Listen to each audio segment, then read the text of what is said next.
Hello, hello. Welcome to today's Leadership Communication webinar. Today, we're going to talk about 3 techniques that you can implement starting today to increase your executive presence. So let's jump right in. Now, before we begin, I do want to encourage you to stay until the end because, as you know, I have a Leadership Communication Accelerator, a 3-month program. And because you're here and you're going to stay till the end and learn all about the techniques that will help you be a better communicator, I have a special something for you. So please stay. And if you're on the webinar from the sign up, I'll email you the surprise after. All right. So you're here because you probably freeze a lot. And this happens to non-native speakers a lot. You probably feel frustrated that you know what you want to say, but you can't find the right words in the moment. And so this is something unique to the executive presence and leadership communication training for non-native speakers. Because the reason that this happens to you is different than it would to a native speaker. And that's why I do this kind of training, because when the root of the problem is different, the solution in the training, I believe, should also be different. Another reason you're probably here is because you wish you could express yourself as naturally as your colleagues. This can happen to you at any level of your professional journey. There's always going to be someone with better English than you, whether it's because you work with native speakers or maybe non-native speakers who've had different, better, more training than you in terms of English communication. And that can be really disappointing, especially because if you follow me, if you're here, you're probably a high achiever, you're probably a perfectionist. And so to constantly be reminded that you could or should be better can be very disappointing and demoralizing for your type of personality. But that's something that's really important in terms of the training that you receive, because to increase your executive presence and improve your leadership communication, you have to address these mindset blocks, these mindset issues, and find a way to have a more productive mindset in order to see the improvement that you need. Now, another reason that you're probably here is because you want people to understand you clearly. This is a struggle that non-native speakers face. Unfortunately, your heart's in the right place. You want to be understood clearly. What I find with my clients and with the people that I coach is that the way that you do it is not productive. In order for you to be understood clearly, you over explain. You sometimes this also translates into wanting to avoid people noticing your mistakes. So you might speak faster and thinking that sounds more natural, more like a native speaker, but it actually causes more confusion. So again, this is something unique to your journey in leadership and business English. And so this is something that requires a different kind of training. And you're also here because you wish you sounded as professional in English as you do in your native language. And that's a really big frustration that I feel. I keep saying this because this is why I'm here. It's unique to your experience. A lot of times with leadership communication for native speakers, it's more about the strategy or more about the theory. The reason I have this program and I do these trainings is because a lot of times what I find with the people that I coach is you're already a strong leader. Like you have the concepts, you have the knowledge and the theory from your experience in your native language, but it doesn't translate effectively when you're working with Americans. And that can have a lot to do with cultural communication, intercultural communication issues that you might not even know. There are certain things you might be doing because it's intrinsically part of your cultural communication that you don't realize are hurting your business communication in English. And if you don't know what the problem is, you won't find the right solution. So that's why I'm here. Now, a really good thing, hopefully, this makes you feel a little relief, is that you're not alone. I have worked with leaders and directors and executives at some of the top companies in the world. These are just a few that I'm putting up on the screen. And they are experiencing what we're going to talk about today. The issues that you are going through, I don't want you to feel it can be very isolating when you feel like, am I the only one who's going through this? Everybody else is better than me. But I really want to show you that I've been doing this for almost 20 years. I work with some of the best companies in the world, some of the most brilliant minds in the world, in my opinion, and they're having the same insecurities that you're dealing with. So not only is there a solution, not only Will there be a way out and up? But other people have gone through this and it's going to be okay. So hopefully this brings a little bit of relief. I know I find relief when I realize, oh, if other people have gone through it, then other people have found a solution. So it's going to be okay. Now, executive presence, what does that mean? So if you're here, you already know what it means because that's why you want to get these skills. But executive presence for you as a non-native speaker, I find has an extra layer. And it really is, I equate it to leadership communication because a lot of it has to do with your relationship to language. And so for me, the way I break down my program is in these three sections. So executive presence has to do with speaking with confidence. And confidence is a big thing for you as a non-native speaker because there are so many layers of the insecurity there. Communicating with clarity. This has to do a lot with what we talked about earlier. Well, how much is your culture affecting your communication? How much is your insecurity negatively impacting your communication? And connecting with authenticity. This is something that is really important because as non-native speakers, I find that people don't connect with people as much because there's a fear. There's also that doubt, like, what do I talk about? I know how to talk about work. I don't know how to talk about other things. There could be insecurities of you don't know the pop culture. You don't know the local interests. And so you feel a little bit left out and you avoid opportunities to connect. Not only is this isolating, but it's awful for your networking and for the growth of your impact and influence. So this is something I want to absolutely empower you to feel more confident to do. And one of the three techniques is about small talk today. So, with this in mind, I created this program, the Leadership Communication Accelerator. It's a 3-month program that's intensive and it's very much designed for you as a non native speaker. And this is what we're going to go through today. You're going to get techniques. They're going to help you start communicating more efficiently, effectively, clearly from this moment, as well as getting insight on how you can join this program and take it to the next level. Now, the first thing we're going to talk about, the first technique will relate to confidence. So, this is going to help boost your confidence and your fluency. The reason I have this quote first is because when you hear what the first thing is, it's going to sound obvious. However, I promise you, you're not doing it correctly. And the impact this has on your fluency and your confidence is huge. So, this is someone who went through my program. And because of this first tip that I'm going to share with you, it really helped her break through and speak up more confidently in meetings. And this person was very much in the position of being with other brilliant minds and in high pressure situations, things that it's not just talking, speaking up in meetings, it's speaking up and getting funding. It's speaking up and making a difference. So when she didn't, it really impacted her ability to do her job to the fullest. And so by implementing this first strategy, she was able to feel more confident in speaking up. Also, a thing that happens with non-native speakers is sometimes you speak too quickly. As I mentioned before, you do it either out of nervous, anxious energy, or you might do it because you think people won't notice your mistakes. This technique is going to help you slow down in a way that helps you speak more naturally and gather your thoughts and express yourself more clearly. And that technique is breathing. I told you it's going to sound obvious, but I promise you're not doing it the way you should. And it's impacting everything in your communication. So, the thing about breathing is the way that I train it and the way I want you to perceive it and really train it for yourself today, it's about being strategic. So, when you're told don't speak so quickly in English, like again, these are theories that you probably already know. The difference with training is that it's actionable. So, how do you stop speaking so quickly?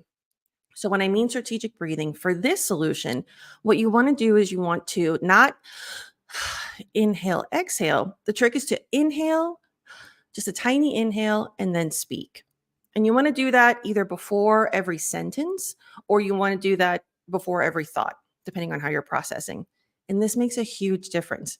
In addition to helping you feel calm and really regulating the speed, it also helps your intonation feel more natural.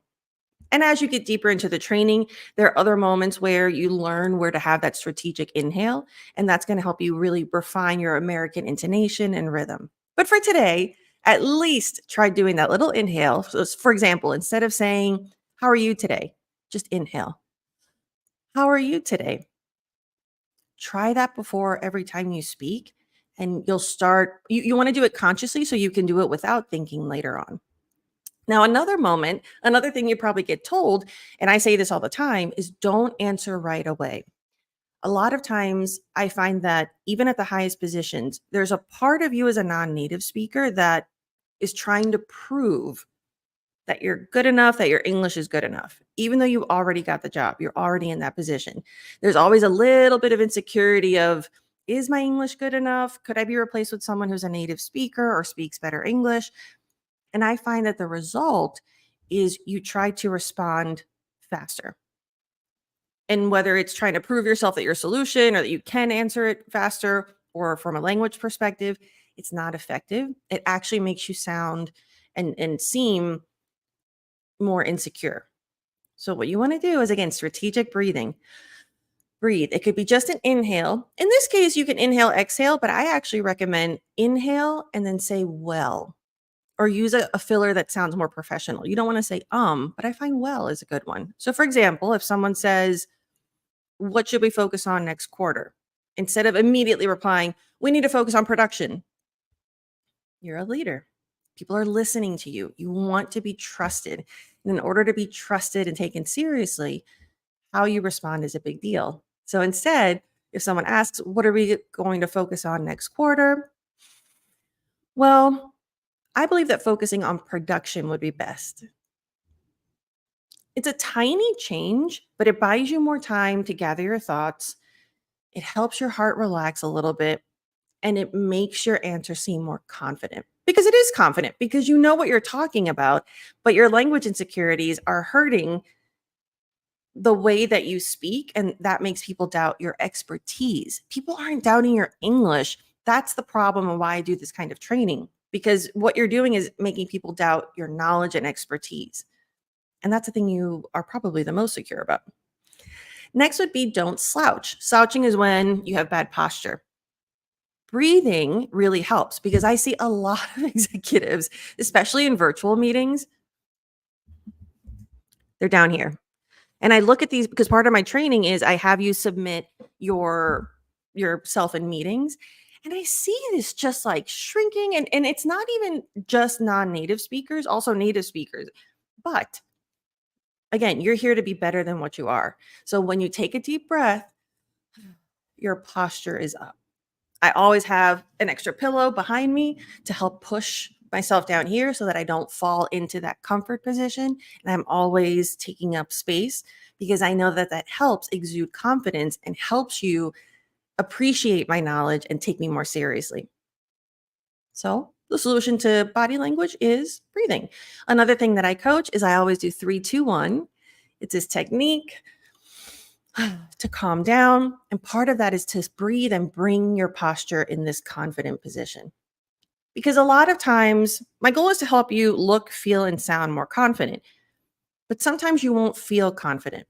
And in those moments, I still want you to look and sound confident. Whether you don't feel it because you're tired, you had a bad night, maybe you're extra nervous about your English, whatever the case is, there's always a workaround. Because as a leader, you can't afford to have an off day. And I want to make sure you have the tools to be there for your team and for your company. Another thing that you've probably been told is don't feel overwhelmed. You need to decrease your anxiety. Sure, great. Great advice, but how do you do this? And so, with strategic breathing, this is something that's going to help you decrease your anxiety. Again, one of the methods I teach is 3, 2, 1. So, I'll teach it to you now. You're going to massage your ears in 3 spots, kind of like rub and pull a little lightly for 2. So, that's 3. 2, you're going to go up 1, down 2, and 1 breath. My people to do this before every meeting. When you wake up, you want to make it a habit. And I do it. I did it before this webinar because what it does is it helps your body get in the moment. That's what the ear thing is. Give you confident posture so you look confident and calm, even if you don't feel it. And so your heart rate. When your heart rate is more regulated, you feel less anxiety. So this is strategic breathing. And last but not least, don't plan in your head. As a non native speaker, this is something that I find after you get out of the habit of translating. So once you finally stop translating in your head, the next step, I'll call it a bad habit that happens. I understand why you do it, and that's okay. But we don't want to keep doing it is you plan what you want to say in English in your head. So I'm so happy you stopped translating, but because now you've shifted to planning because you get nervous about the grammar or you want to sound, express yourself clearly, which is great. Unfortunately, if you're planning in your head, you're not listening actively. If you're not listening actively, your body language isn't reacting to the conversation or to the situation appropriately. And that can have you be perceived as disinterested or whatever the situation might be. Maybe you won't connect as well. And really, you're just trying really hard to be able to respond well.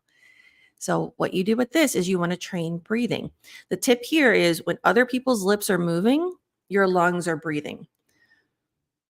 Because you're thinking about the breathing, you're not planning in your head. And that eventually allows you to listen more actively. At this level, you have to trust yourself. Trust that you have enough English. You will be able to respond when you need it.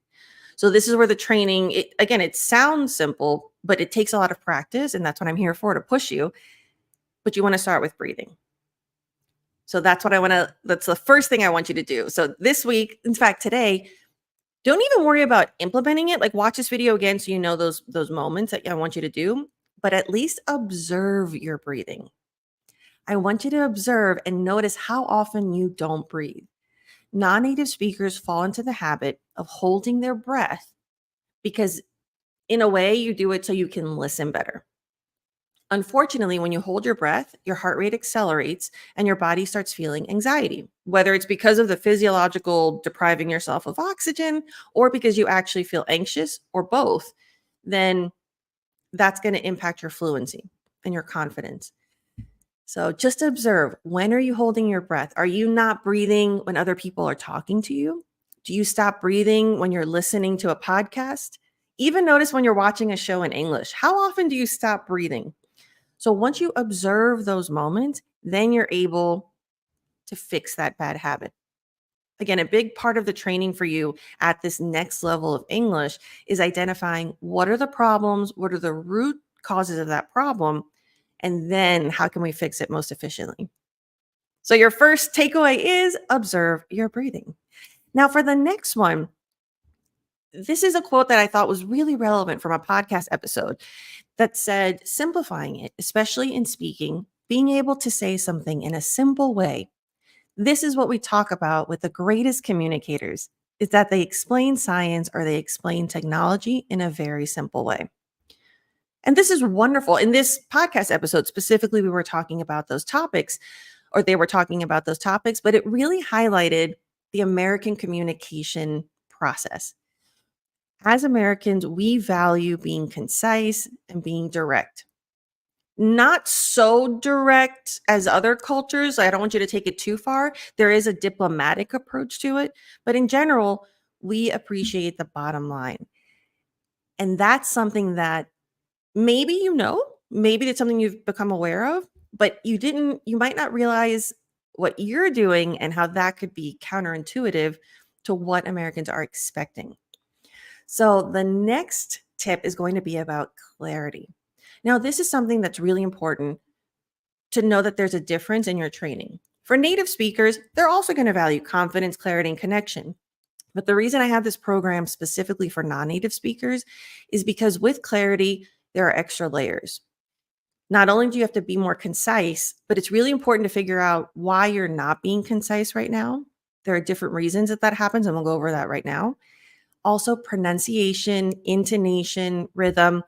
You might not know about connected speech. And so if you're not applying connected speech to your speaking, then you're going to sound more robotic.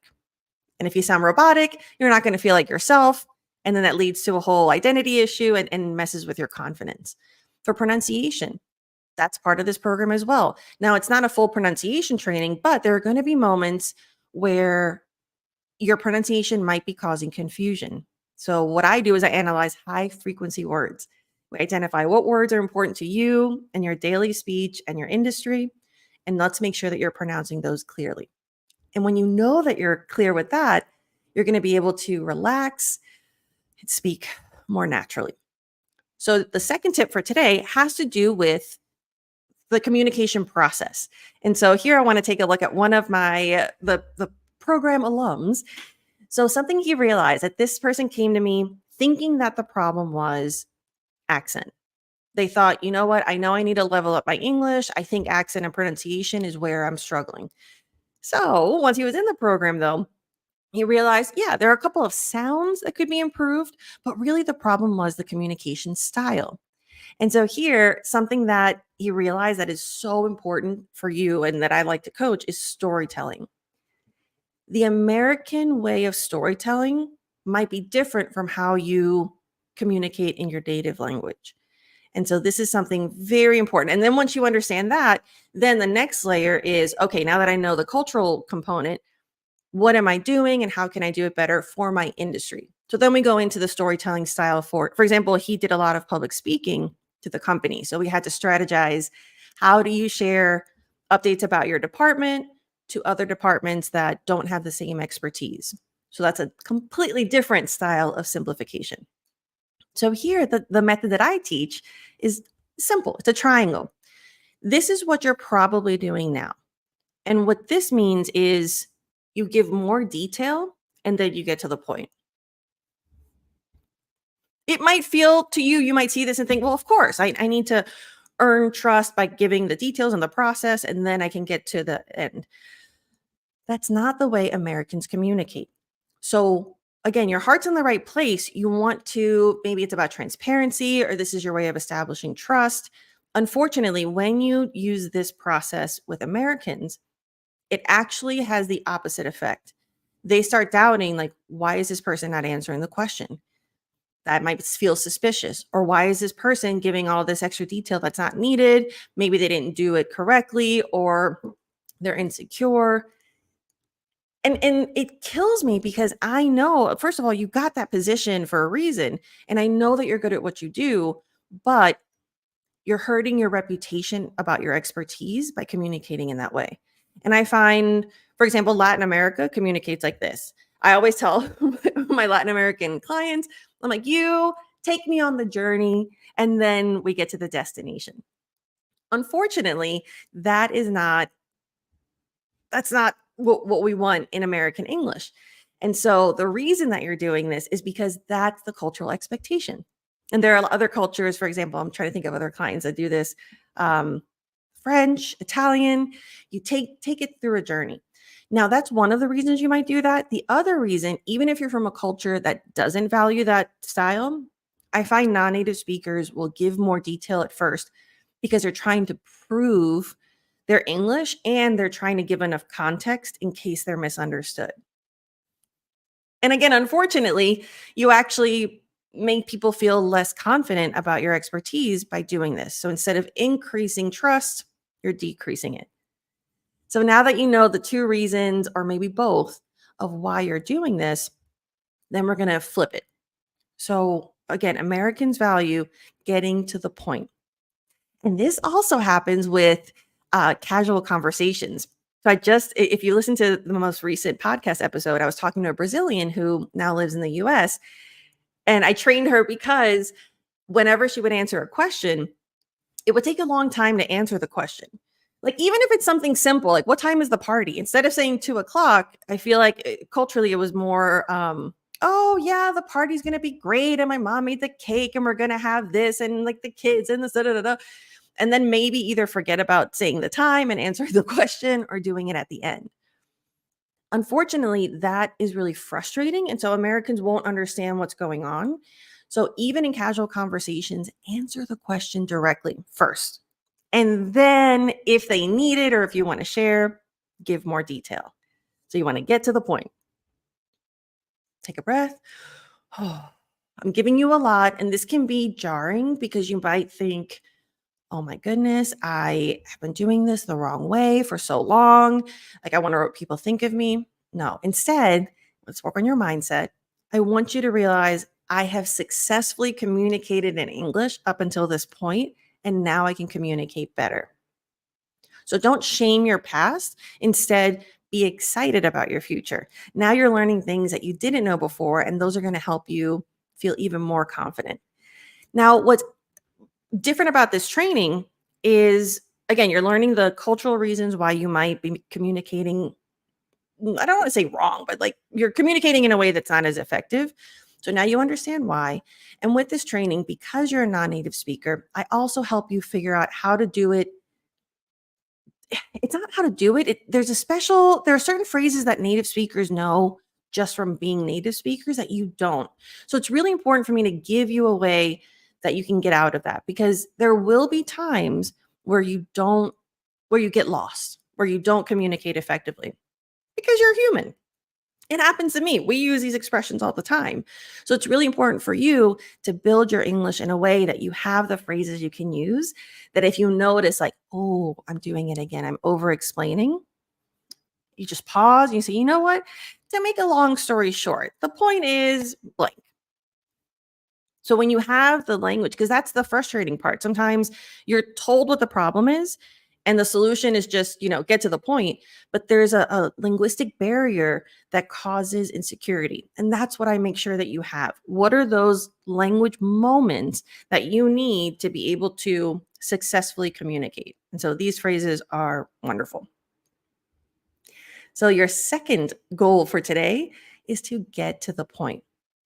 And really, and this is going to take some time for you to feel more comfortable with this. So, kind of do what we did with breathing. You have the information you need about the breathing, but really you want to start with just being observant. So, maybe for this week, observe how often you over explain or you don't get to the point. Just understanding the moments that you do it, then that creates awareness and mindfulness. And then you'll be able to catch yourself and use the phrases like this to kind of get yourself back on track. And then eventually you start just communicating directly and you don't need those phrases as much. So, next, last but not least, we want to talk about connection. So, in order to increase your executive presence and improve your leadership communication, this is what's different from academic English and real life English. I find that when you're training, like the academic approach, it's really about you communicating and you getting the language, the verbs, the structure. And that's fine. Like, I think it could be better, but it is what it is. Unfortunately, the focus is not as much on, it's more on speaking than conversing and communicating. When you're connecting through communication, that's a whole different process. There's so much more involved. It's not just what am I going to say? It's what are they saying? How are they saying it? How do I want this conversation to move forward? And this can be really intimidating because when you realize you don't have that skill and you're already in these positions, it's like, oh, shouldn't I know this by now? Because it seems simple, but it's not. And here I really want to stress, like, this is a quote from the BBC, just how beautiful it is that you know a language that is so global. English has become the default language for business. Whether you like that or not, again, it is what it is, but let's use it in an empowering way. If you're here, you're already advanced. You're already working in an English world. How cool is it that you have the language where your career is global? And if you're missing out on the connection, you're also missing out on growing your career, on growing your impact. So I want you to take this as a good thing of, oh, you're already a step ahead. You have that second, or in some case, third or fourth language that allows you to have this amazing global opportunity. So here, and again, most people that come to me thinking I need to sound more like a native speaker. I need to pronounce things better. And like I said, pronunciation is important. Accent reduction, I prefer thinking of it as accent clarification for the purpose of communication. So it's more about where is it causing confusion. However, the once you realize that what you're missing is communication, it's so empowering. So this is another client of mine, and when he accepted the training and let me push him harder and realized that connecting with the audience and communicating clearly was the game changer, it in fact changed the game. He became so much more confident. He was able to get his dream job at the dream company. Now he's doing podcasts and he's doing public speaking and going up to conferences representing the company. I mean, the the doors that this opened for him in being open to learning how to connect with people was amazing. So again, you have enough English. So the reason I do this kind of training is because we take the English that you have and then we start talking about strategy and communication. And the whole goal of that is to connect, whether it's to make more friends, which is wonderful. But of course, you're not going to be in this program just to make friends. This is about connecting with people on a business level as well. It increases your network, it increases your opportunities, it decreases anxiety because you're not freaking out every time you have to go to a conference. It's amazing. So, the biggest thing that I find is the obstacle is this resistance or this anxiety about small talk. And I get it. Native speakers struggle with small talk. Again, it goes beyond the language. This is about the strategy. So, today I'm going to give you some tips that are going to help you hopefully immediately be able to break through and have more confidence. Now, here you'll notice the first tip is breathing. This is the thing we did at the beginning of the webinar. And the reason that is because everything that I coach, it builds on each other because that gives you exponential results. I don't want just a linear, small process. I want everything that I do for you to give you the tools to have results you couldn't even imagine and build habits that allow you to keep growing even after the program. And you'll see that here, even after the webinar, you're going to keep growing because of what you're implementing. So you're going to breathe more. Now, when you breathe more, when you're having these small talk opportunities, that allows you to listen actively. So again, we're doing all the things we did at the beginning, but now we're applying it in this micro situation of small talk. So you're breathing, you're feeling calmer, you're not planning in your head, so you're listening actively. Everything I teach you is for a purpose. Now that you're in the moment, you can be curious. Because you're listening actively, you're really appreciating what's being said in the conversation. You can be curious about it. And the reason I focus on this is because there's a lot of pressure when I work with clients that they get nervous of what am I supposed to talk about? I don't know what to talk about next. I don't know what's appropriate. I don't want to cross boundaries. And I love that consideration. So when you're curious, that means that you're asking questions about what they've already mentioned. And if someone already mentioned the topic, then to me that means they've put it out there and so it's appropriate. So this is why I recommend, don't ask people about their marital status, like are you married, are you not? Asking me if they have kids, do you have any children? Don't ask that because there are lots of reasons why I don't think that's an appropriate question. Like it's not horrible, but we're here to be better.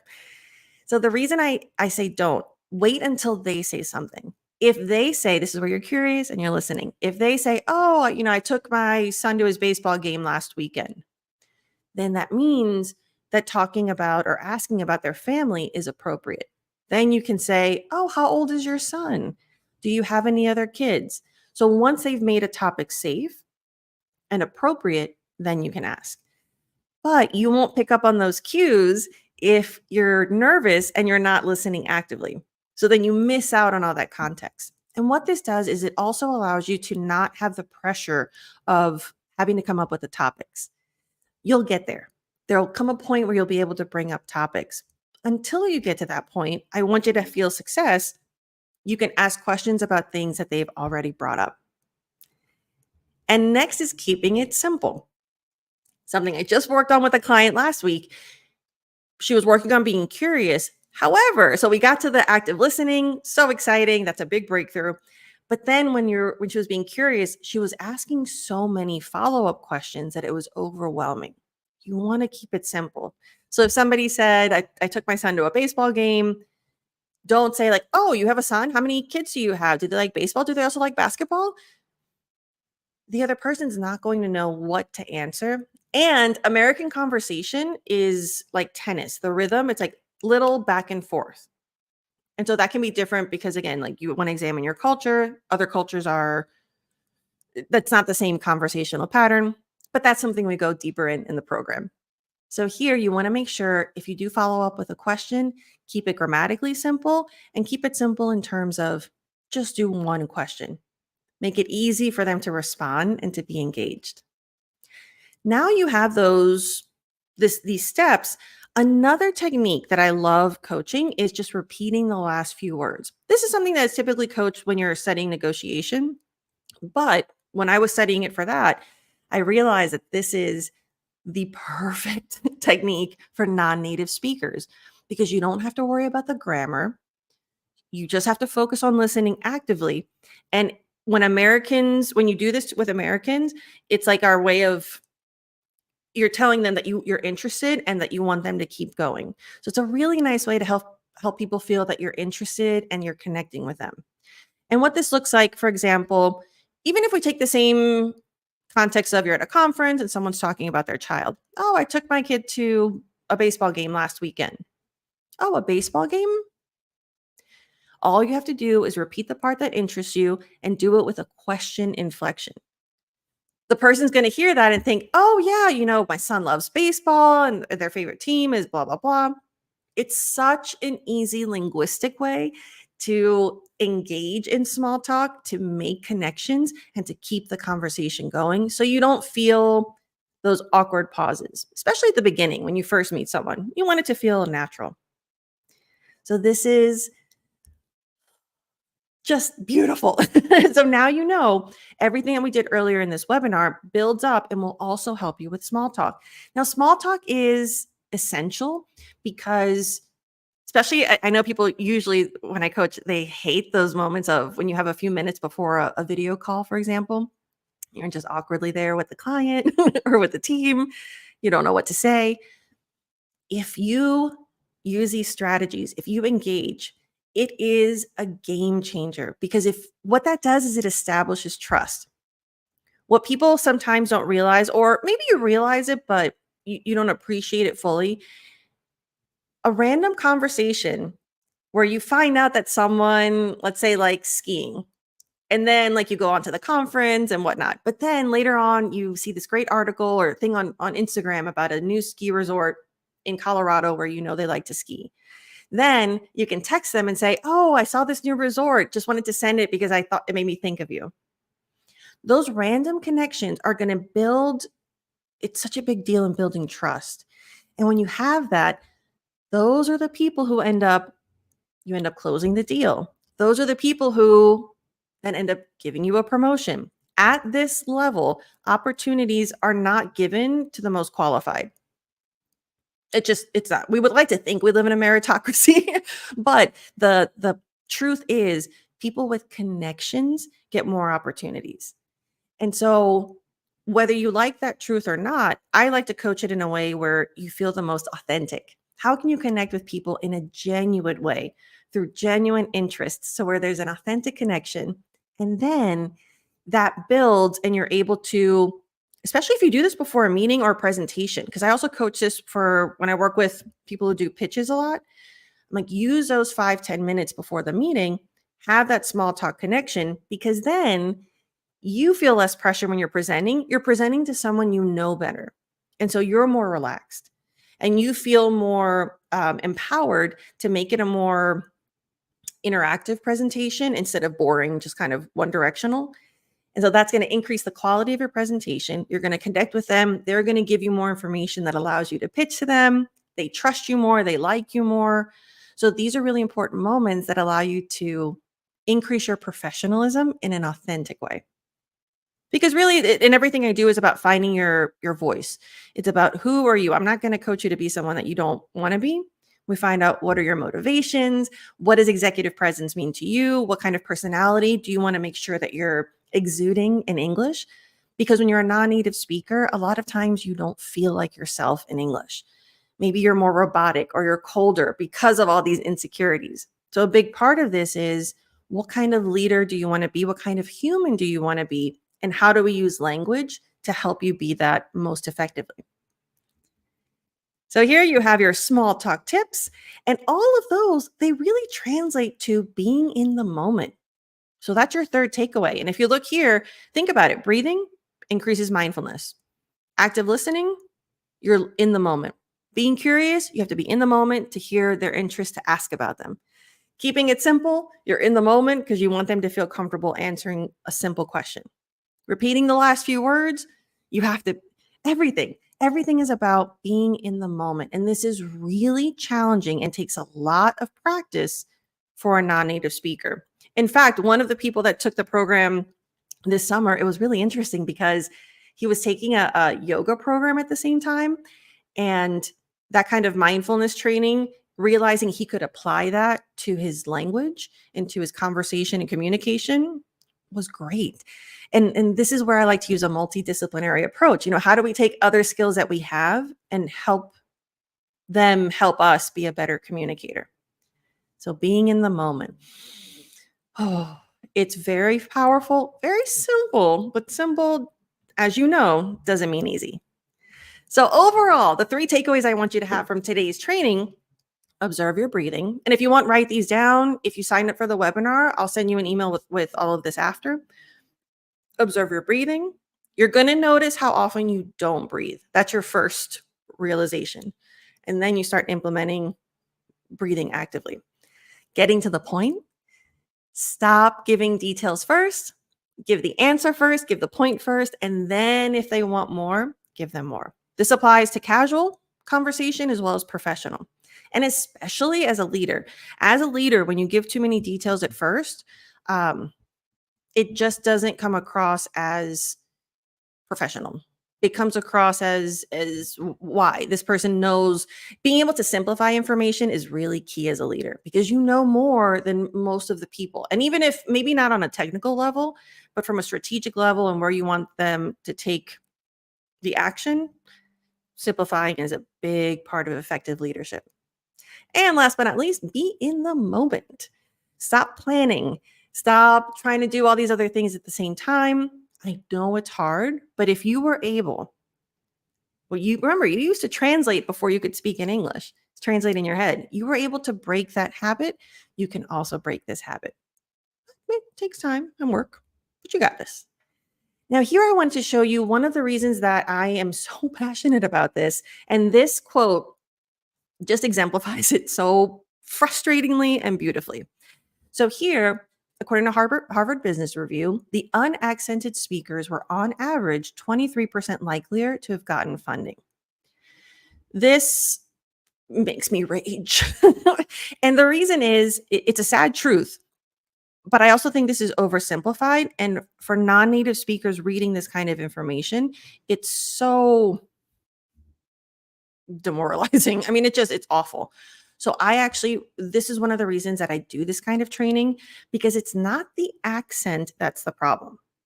Yes, maybe some of it is accent bias and prejudice, but I've worked with, this was about startups and funding and pitching. I've worked with this for almost 20 years. I know that it's not your accent. It's when the accent is so strong and the communication style is too tied to your native language that it's not effective communication. It's not the accent. There are certain words where the accent, the pronunciation might be the issue, but that's not as hard of a fix as you think. It's about identifying high frequency words. But it's because when non-native speakers are pitching, I've trained enough pitches to know you're so worried about your English. You're so robotic. You're so tense that you're not connecting with the people that you need funding from. And so this has financial consequences, but this is also, in general, you're not connecting with people and you're not communicating effectively. So this is why I do what I do. And for me, empathy and experience play a huge part into that. So just so you know a little bit about me, my background is in communication and in education, but I'm also Mexican American and I grew up in New Orleans. And in New Orleans is part of the Southeast. So just so you know, if you're not aware of regional differences, the South has a Southern accent. And so when I coach, I use a standard American accent because I find that that's helpful. But part of it's because I became aware of the impact an accent can have on your opportunities. So not only was I aware of the Southern accent, and the reason is I wanted to be a journalist and I knew that you needed the standard accent in order to have national opportunities. So that was one. But also, I'm first generation Mexican. So I also saw a lot of prejudice and a lot of just tough situations with the community that I was in when they spoke and they had an accent. And so for me, it just became this like, no, I will not let anyone not get what they want and what they deserve through hard work just because of the way they speak. And so that to me just like fueled that fire. And then through experience of doing, focusing on business, I worked in public relations and really understanding the power of persuasion and getting to the point. That's what allowed me to create this kind of training. So here, speaking of accent, this is this testimonial means so much to me because I worked with this person who he did a lot of public speaking. And so again, came to me thinking that accent was the issue, but what it really was about communication and how could he connect with the audience and deliver these amazing speeches at conferences, specifically in tech. But when he realized he just had to own his accent, we worked on, of course, it being clear because there's some moments where it does matter. But the confidence that you get when you realize that doesn't have to be what stops you. It's so rewarding for me and hopefully for you, inspiring that you're so much more than your accent. And that's what I want you to feel. And I want you to be able to take advantage of these opportunities. And when you get over those insecurities and you start focusing on communication training, it's awesome. So I wanted to give you a little insight on the breakdown of the program.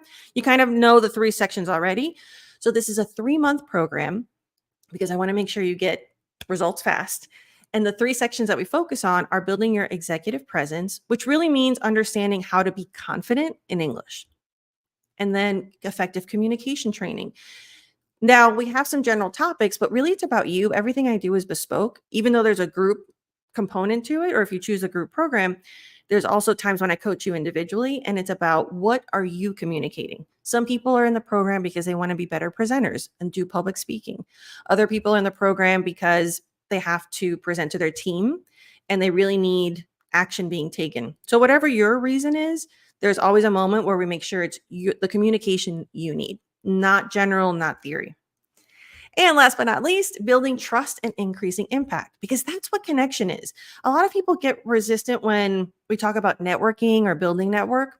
But if you do it in a way that's true to you, if you build trust in a way that's authentic to your goals and your heart, then you're going to do it with so much more confidence.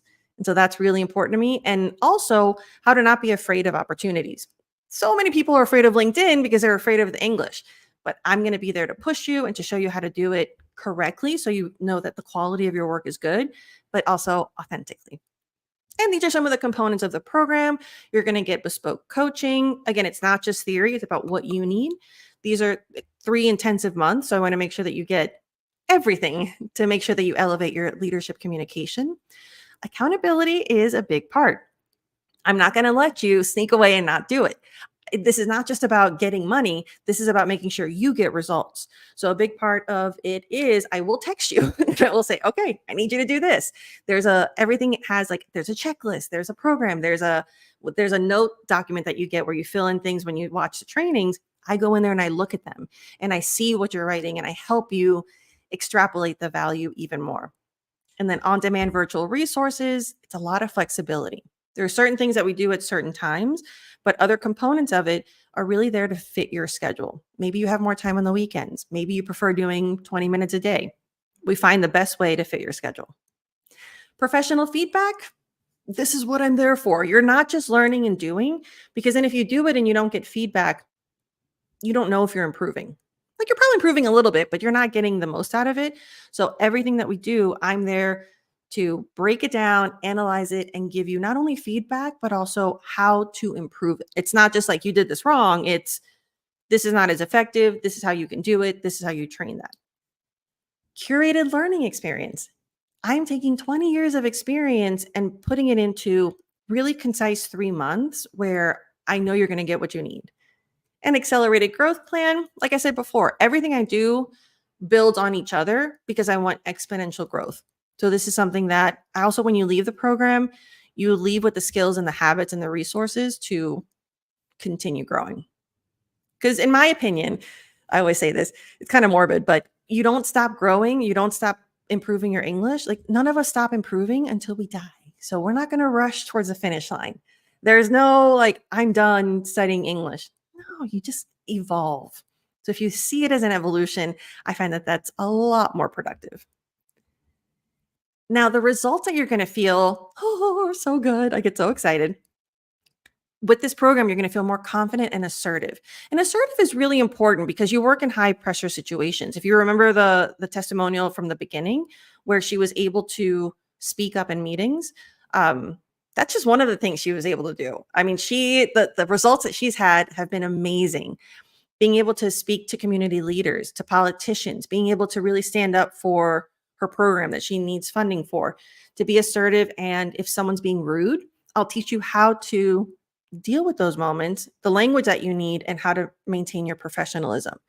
It's the confidence that you don't have to know everything, but you know you can deal with anything. It's amazing. The other result is to think faster and express yourself concisely. Through this program, it really is a lot about, like you saw today, right? It's about training how you process information so that you're more efficient. You're able to come up with what you want to say faster with less anxiety, less pressure, and then get to the point first, right? Like find the most effective way to communicate it. You're going to connect with people authentically. This is so rewarding because English is a global language, and yet you're limiting the amount of people that you're connecting with because of certain fears and insecurities, or maybe just a lack of skills.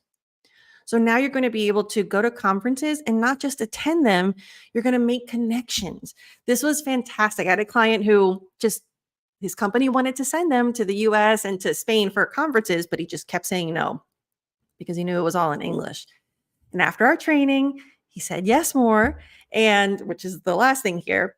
And he started going to these conferences. And so we trained really hard on how do you connect with people naturally? How do you have these conversations? And now he's made friendships in his industry from all over the world. And that's led to just not only good business connections, but this is long term, right? You never know when you're going to need something or somebody else might. This is when maybe you're looking for a job one day or you're not getting the promotion that you want. Somebody else might have an opportunity for you. And now he looks forward to going to these conferences every year because he knows people and he's not afraid of meeting new people. So it's really just a game changer. And then you're also going to lead more effectively. When you don't have the language and you're over explaining, it can cause confusion, it can cause doubt in your expertise. You're not going to get the results you need for your company. So this is going to help you also increase your leadership skills. And saying yes. Think of how many times you say no. If someone says post more on LinkedIn, you're like, no. If someone says, I want you to be on a podcast, ooh, no. I want to interview you on a network. Mm-mm. I want you, you should go to this conference or you should present at this conference. And you're like, no, I'm too busy. All of these things that you're saying no to, you're going to have the confidence to say yes to. And this is something that I love also with the program is a lot of it's individual assignments so that if you know that you want to, for example, be on a podcast, I'll help you train that. I'll find the questions for you to train, have you practice, give you feedback. If you know you want to present at a conference, then you use the program and through those moments where I give you personal feedback, let's do your conference speech. Let's get that together, let's practice it, get feedback. So these are moments where you're going to learn a lot of leadership communication, but it's also going to tie into the goals that you have. And that makes it so much more valuable. Because as here you see this client who really felt that it wasn't just about English, it wasn't even just about communication. You're not here if you wanted just to have English, that would be a different program. You're here because this is about your life, right? This is your moneymaker. This is your profession. This is your business. This is what sustains you. This is what fuels you. And so to learn how to do business in the US or how to do business with Americans or using American English, it's a big deal. The impacts are so worth it. So when you're thinking about making that investment, you want to think about, oh, what does this yield?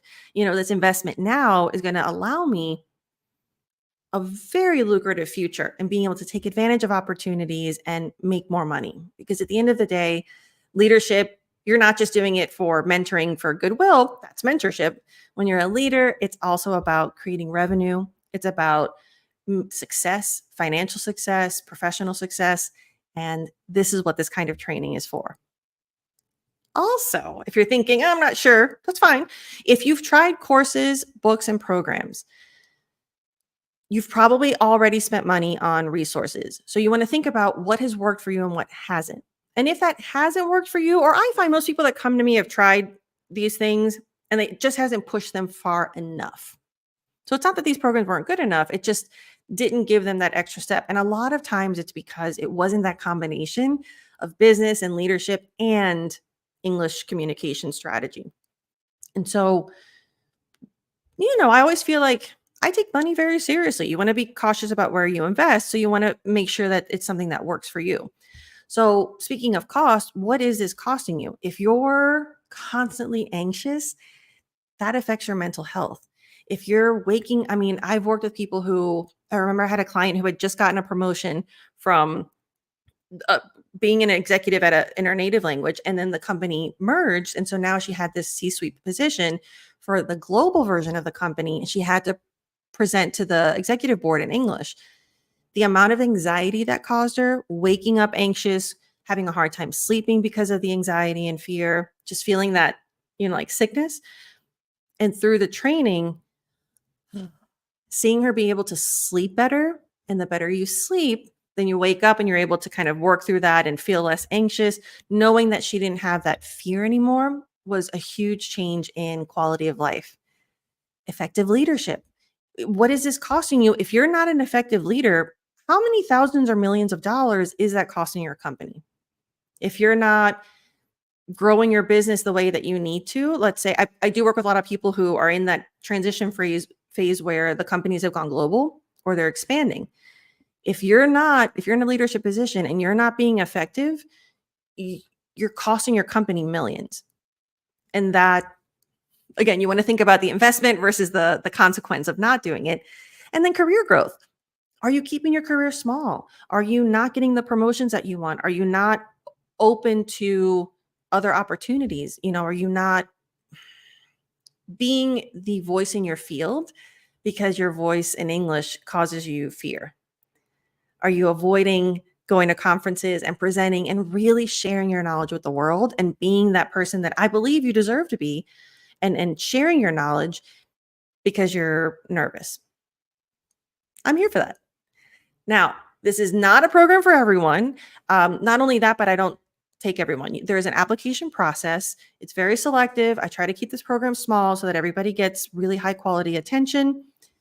So this is not for you if you just want to learn and you don't want to implement solutions. And what I mean by that is a lot of people are really comfortable with just learning. You want theory, you want knowledge, you want memorization. This program is not that at all.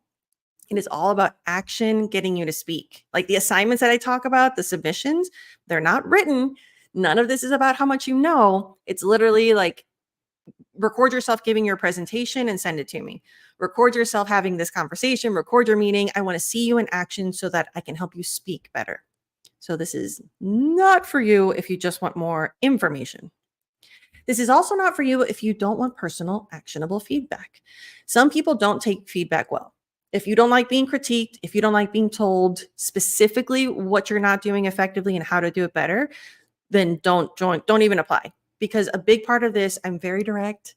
I'm very, ask anybody who's worked with me. I'm going to hone in on what the weakness is and then give you feedback, strategy, practice, and we're going to work through it.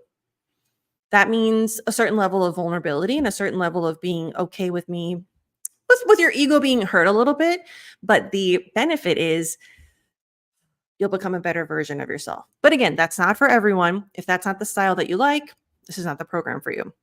And if you're too busy to do the work, I don't want you to apply for this program and get in and then not show up. I don't want you to apply, get in, and then not do the work, because if you don't get results, then there's no point. So it does take a certain amount of dedication. If you're too busy, then this is not the moment for you. When you're willing to make that time, and again, this is also a flexible program. We make it work with you. But if you're just not in that mindset yet, that's okay. Not for you. Now, this is for you if you're ready to look, feel, and sound confident in English. If you're frustrated, if you know you could be better, but you don't know how to be better, because at this point, you're already at a high level. So that can be frustrating because when your English is good, if you go to English teachers, they'll tell you, like, oh, yeah, like your level is good enough, you're fine. That's where the communication coaching is different than English teaching. And so this is that next level. This is for you if you're ready to work smarter and not harder. And what I mean by that, something that's really serious, I'm going to make myself full screen. When you're in this 3-month program, for those 3 months, I don't want you to use any other resources. I had a client from the last cohort ask me, like, should I also like watch other YouTube videos? Should I watch your other videos? Should I do other, like all the other things that you have available? I said, no. For these 3 months, you're only going to use the videos that I give you. And even then, there's like a whole set of pronunciation videos. You're not going to do all of them. You're only going to do the ones that I think are good for you and beneficial. This is about working smarter, not harder. It's not about being overwhelmed with all the resources. It's very much do what I tell you when I tell you, and we're going to do this well. So if you're willing, because I find that a lot of people at this level are so used to, you're all overachievers. You're all doing so much that it can be hard to be told, do less and do it more intensely.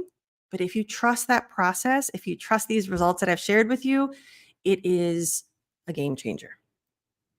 And this is also for you if you want results fast. This program could be a year, but I really want you to get the results and feel confident sooner. So this is 3 months. Every week you're going to feel better about yourself. Every week, like I said, everything builds on each other, on itself. So if you want that, if you're ready for that, and the reason I say that is some people, maybe they're more comfortable with longer results or they have a 5-year plan. But if you know, for example, if you start in November, if you're ready, like I want to end this year strong and I want to start 2025 ready for it, this is for you. Now, this is what the path looks like. So when you sign up, when you apply, if you make it into the program, if you're selected, we have a strategy session. We go through all the different pillars of the program, and the goal is to lead confidently in English. But the first step before you get to all this is to apply. So make sure that if you sign up for this webinar, I'm going to email you the link. You can go to my website. Make sure you get that application call because, again, it's a selection process. This is not a program for everyone. Not everyone makes it through. So I want to make sure that we get you in early so that you know if you're in or not. Now, because you stayed until the end, I'm so excited. I know that you're serious about this. You're interested in it. Now, I think the last objection here is the investment. So if that's the only thing holding you back, make sure that you apply now because the first 5 people who sign up are going to get 30% off.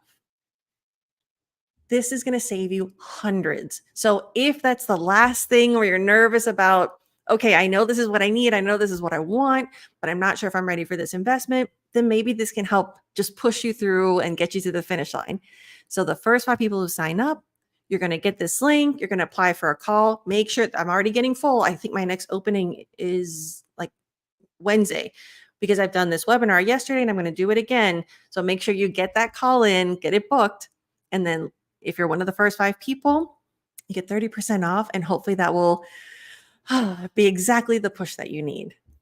Thank you so much for joining me today. I hope that this was as valuable for you as I hope I designed it to be. Remember, if you do nothing else, focus on the 3 takeaways. You're going to get this video again. If you signed up for it, I'm going to send you the replay. Watch it again. I find that the more I watch something, the more I'm able to ingest it and then apply it. This is not about memorizing or learning. This is about communicating, which involves you opening your mouth. So I want you to feel empowered to try these tips in the next conversations that you have. You're going to feel better. At first, it might be a little frustrating when you realize, like, oh man, I really don't breathe enough. Or, why am I freezing so much? But awareness allows you to then pinpoint the moments where you're going to work on to improve. Thank you so much again. And make sure that you apply at tanyasuarez.com/leadership.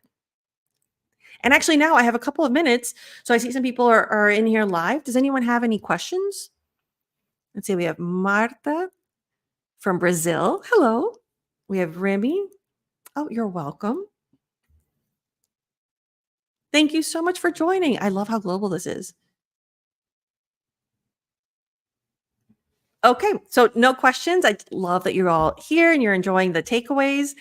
Make sure that you apply sooner rather than later. And even if you're not ready for the program, make sure go look at the other videos I have on my YouTube channel. Remember, don't study it, use it to speak. So whenever I have other videos about business expressions and pronunciation, make sure you're repeating after me. Make sure you're actually implementing the skills because at this point, you have to do, not learn. All right. Thank you so much. And I hope to see you again.